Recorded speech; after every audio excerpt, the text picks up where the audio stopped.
कौन से हैं, आई, सी, पी और एम। मैंने बताया था ये आपको। इंसाइजर, कैनाइन, प्रीमोलर और मोलर, इनकी मैंने संख्या भी बता दी थी आपको। लास्ट में हमारा चल रहा था मोलर वाला टीथ। तो जो मैंने विजडम टीथ बताया था, विजडम टीथ या इसको बोलते हैं अक्कल दाढ़। तो मैंने ये बताया था जो ये लास्ट कोने पे ग्रो करता है हमारे माउथ के अंदर, और जो अपर जावा और लोअर जावा दोनों, यानी अपर जो ऊपर की ओर ऊपर वाला जबड़ा होता है, नीचे की तरफ नीचे वाला जबड़ा होता है, तो इसको बोलते हैं अपर जावा, नीचे वाला होता है लोअर जावा। फिर मैंने बताया था आपको कि जो चिल्ड्रंस होते हैं उनके अंदर टीथ का फॉर्मूला क्या होता है,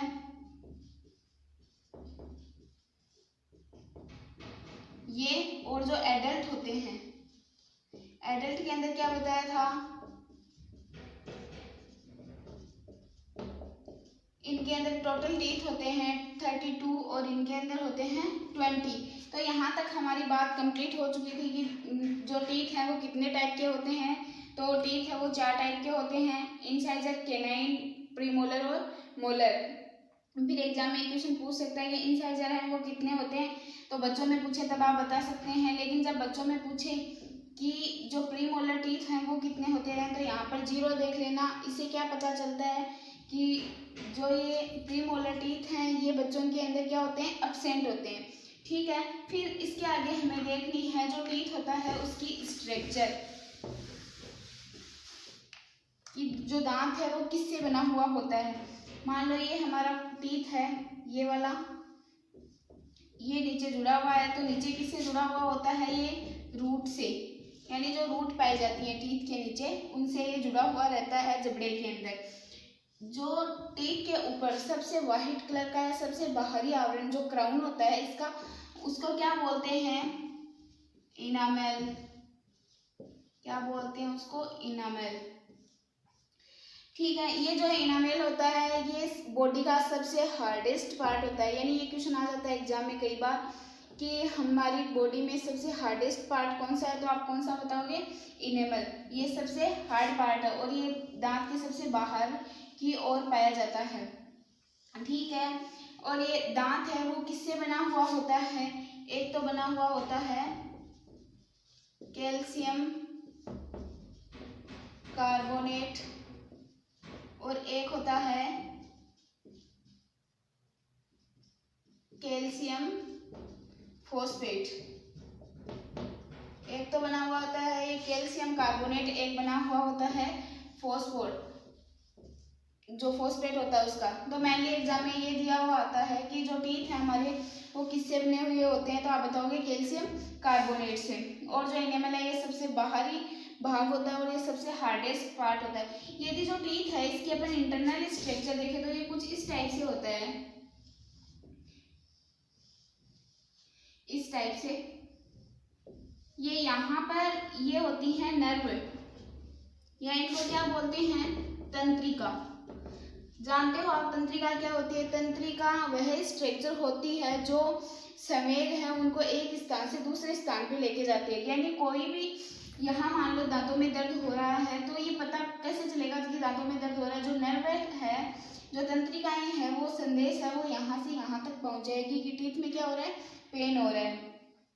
कई बार यहाँ से इनकी जो टीथ होते हैं ये कहाँ पर ग्रो करते हैं, किस में धसे हुए होते हैं, मसूड़ों के अंदर, मसूड़ों के अंदर प्रेजेंट होते हैं। लेकिन कई बार क्या होता है ये नीचे से खराब हो जाते हैं अपने टीथ हैं वो, तो इनका क्या इलाज किया जाता है, RCT। कभी कभी RCT की फुल फॉर्म भी पूछ लेता है, तो RCT की फुल फॉर्म क्या होती है, root canal treatment. Root canal treatment, जो रूट कैनाल ट्रीटमेंट है ये किया जाता है। और कभी कभी क्या होता है, कुछ अपन खाना वगैरह खाते हैं, मुंह ढंग से साफ नहीं करते हैं, तो दांतों में क्या लग जाता है, कीड़ा लग जाता है, या मान लो कि बैक्टीरिया हैं वो जो दांतों में ग्रोथ करने लग जाते हैं, तो दांत है वो ऊपर से खराब हो जाता है। तो फिर ट्रीटमेंट करवाते हैं, जैसे डेंटिस्ट होते हैं जिनको हम क्या बोलते हैं, दांतों के डॉक्टर, और उनको क्या बोला जाता है, डेंटिस्ट।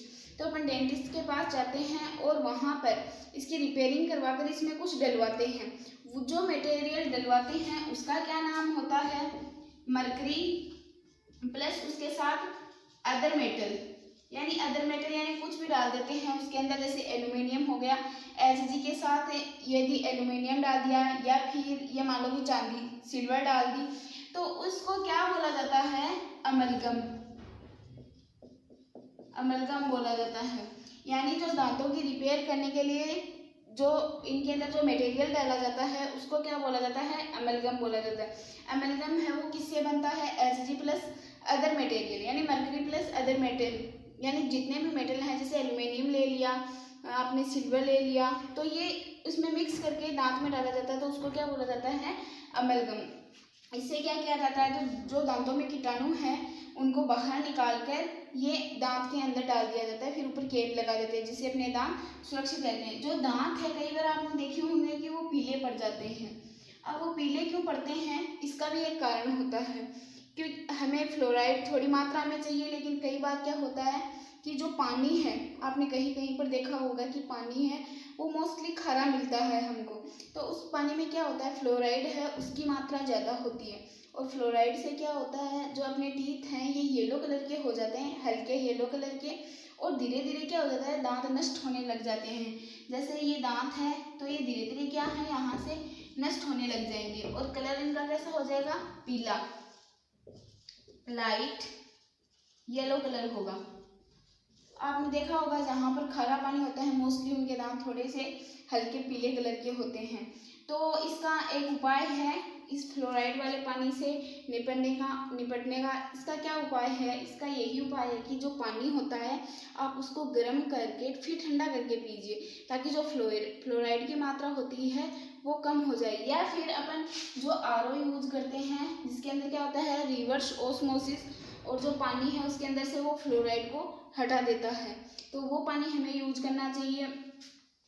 ठीक है, तो ये था हमारा टीथ, और टीथ वाला टॉपिक अपना कंप्लीट हो चुका है। इसमें कोई डाउट हो तो आप मुझे बता देना। अब हम कल स्टार्ट करेंगे टंग, यानी जीभ। तो इसके अंदर तो बस मोस्टली यही ध्यान में रखना, टीथ कितने टाइप के होते हैं, टीथ के काम क्या होते हैं। ठीक है, फिर ये देखना टीथ किन किन से बना हुआ होता है? कैल्शियम कार्बोनेट और कैल्शियम फॉस्फेट से, जो फॉस्फेट से। और जो दांत है, दांत का सबसे बाहरी आवरण जो हमें दिखाई देता है वो किसका बना हुआ होता है? एनामेल का। ठीक है, दांतों के नीचे क्या प्रेजेंट होती है? रूट, जिससे क्या दांत है वो मसूड़े के अंदर दसे हुए रहते हैं।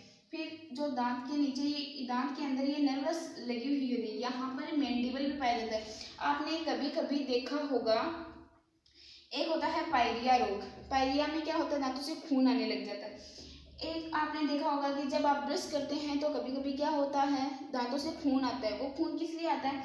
क्योंकि ये हमारे मसूड़े हैं, इनके अंदर ब्लड की वेन भी होती हैं, और जो नर्वस सिस्टम है ये भी जुड़ा हुआ रहता है जो टीथ के अंदर जाता है। तो इनके रगड़न होने के कारण मसूड़ों से खून आने लग जाता है, क्योंकि जो हमारे टीथ हैं ये किसके अंदर फंसे हुए हैं? मसूड़ों के अंदर। और मसूड़े किसके बने हुए होते हैं? मांसपेशियों के। मांसपेशियों प्लस और किसके होते हैं? उसके अंदर क्या प्रेजेंट होता है? ब्लड प्रेजेंट होती है, उसके अंदर वेन प्रेजेंट होती हैं। इस टाइप से हमारा टीथ बना हुआ होता है। ठीक है, ये अपना कंप्लीट हो गया। फिर जो टीथ हैं इनकी रिपेयरिंग करने के लिए इन पे कवरिंग होती है, एक इनमें RCT करवाई जाती है, यानी रूट कैनाल ट्रीटमेंट, यानी जो रूट हैं वो ख़राब हो जाती हैं तो उनका ट्रीटमेंट किया जाता है। एक होता है जो मान लो कोई बैक्टीरिया है या कोई कीड़ा लग जाता है दांतों में, तो दांत खराब होते हैं, तब दांत में कौन सा मटेरियल यूज में लिया जाता है? Hg प्लस अदर मेटल, यानी अमलगम है उसका यूज किया जाता है। तो इसमें आपको कुछ समझ में नहीं आया हो तो पूछ लेना। कल हम नेक्स्ट टॉपिक स्टार्ट करेंगे, कौन सा? टंग, जीभ वाला।